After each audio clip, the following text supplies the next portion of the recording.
Hi guys! Welcome back to another vlog. Ang plano namin, bibili kami ng router for our house. Tapos, bibili rin ako ng ilang furniture for my room. So, ito lang ang nakain ko, alaking, and yun yung food namin. And before kami bumili ng mga router and yung mga gagawin ko for today, pupunta muna ako sa SNR kasi imimit ko yung mom ko. May kukunin ako sa kanyang cash, yung utang niya sa akin. Ayan, mag-ice cream kami ni Charles. Nandito kami sa ECPC kasi sabi ni Charles, mura daw yung mga gamit dyan. So, nakabalik na kami sa car and parang halos lahat ng hinahanap ko wala din sa pinuntahan natin. So, ngayon, pupunta na kami sa SM North tsaka sa Trinoma kasi bibili ako sa SM North ng mga pang-decoration. Ito na kami sa SM North. Binabasa niyo yung nakuha namin kanina doon sa ECPC na may mga price. Ayan, just buying room decors. Gulo mo. Ayan yung mga nakuha ko. Babe, show it. Ito 50% off. There. No, babe, I don't like it.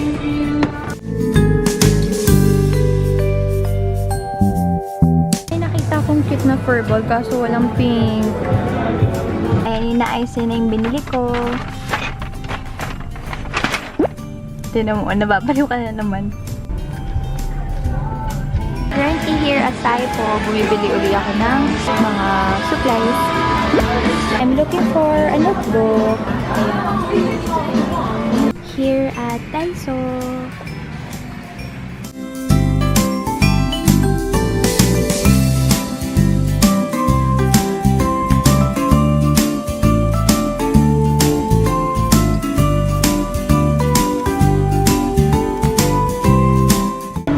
Lumapit sa amin. Ayan, deaf daw sila.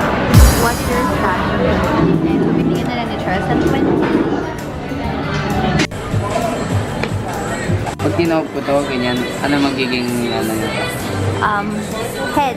Head? Head? Dinaya mo, madaya ka, madaya.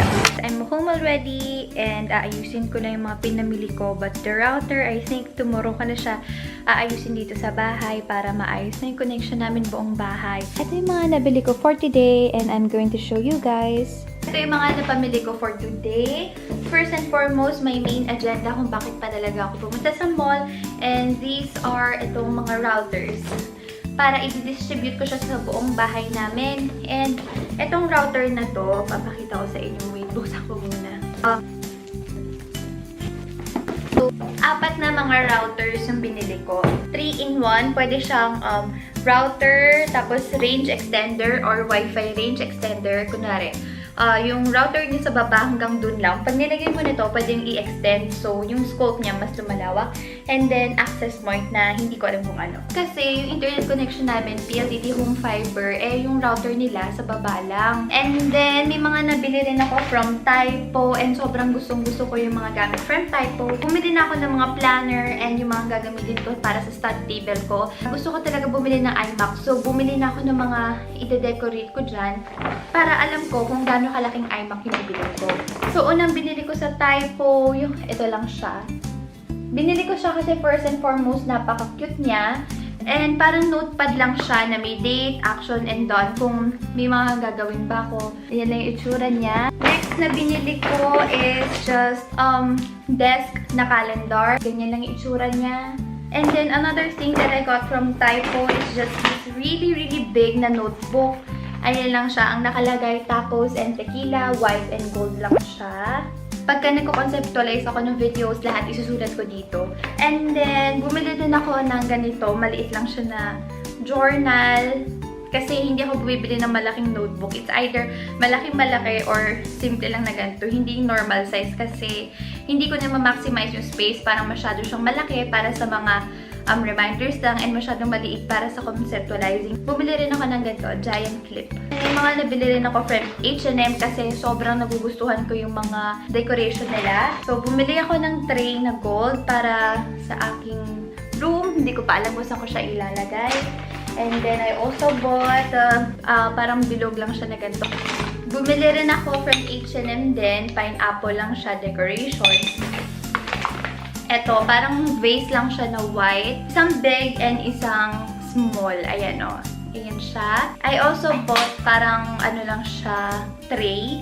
Ay, hindi ko alam, parang basket, golden basket siya. And bumili ako ng dalawang ganito. Ilalagyan siya ng mga letters and mga papers, ganun.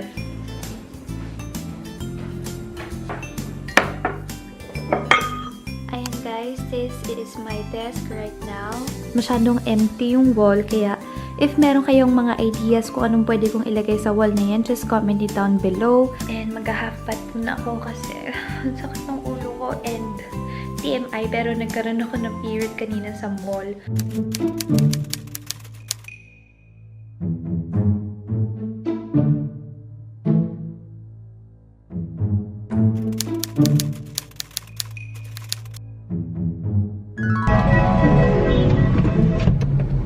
Hi guys! Welcome back to another vlog. So ngayon, I'm with Charles. Ba?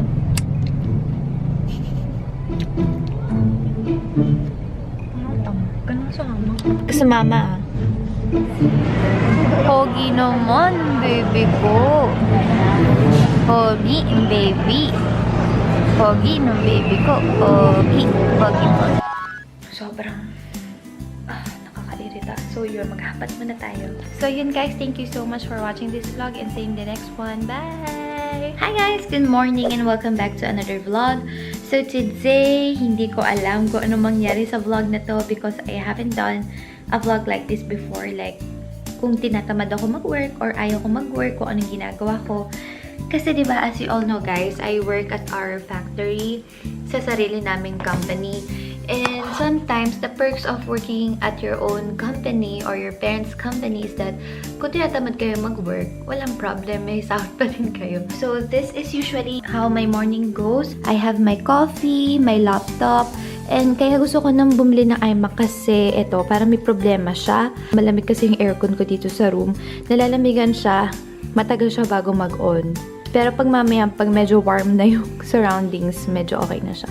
My mom called me, nagpapasundo siya kasi kailangan niya ng driver. So, I think ako na yon. So, ito lang yung chair ko and meron siyang throw na ganito. Pero scarf lang to. And nilagay ko lang siya dyan para pag malamig, pwede ko siya i-wrap around. Pero double purpose, pwede rin siya maging decoration. Binigay ko ng BFF ko, si Ali, yung college best friend ko. And pagka malamig, ayan, nilalagay ko lang siya sa body ko. And sobrang warm nito.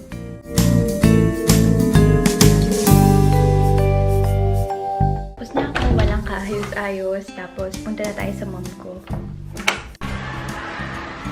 Yeah. Ay. Hindi pa uuwi yung mom ko. Kaya, pupunta muna ako dun sa mall na malapit sa office niya. So, uwi na kami sa house. I'm home already. And yung pinunta ko kanina sa National Bookstore is itong mga few stuff for my desk.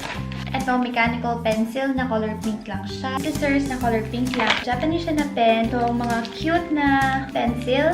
Also bought itong post-it sharpener from Faber-Castell. And a lot of Sharpie. Bumili ako ng mga assorted pens and pentel pens. Nilalagay ko na dito sa malaki.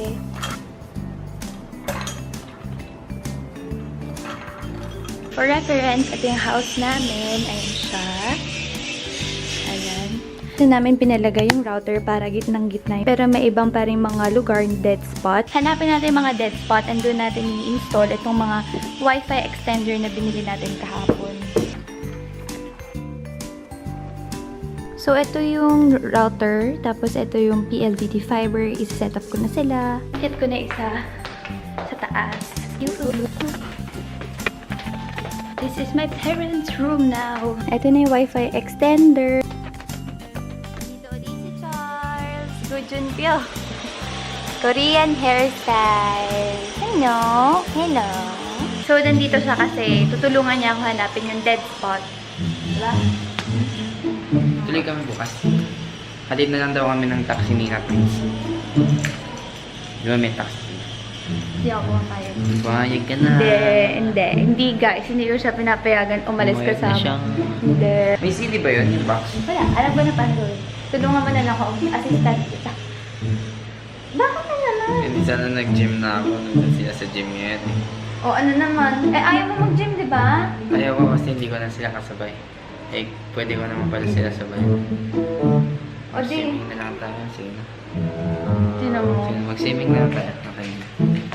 So, now, second router na.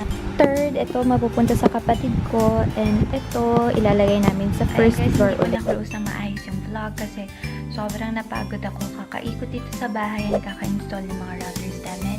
So, that will be it for today's vlog. Thank you so much for watching this vlog and see you in the next one.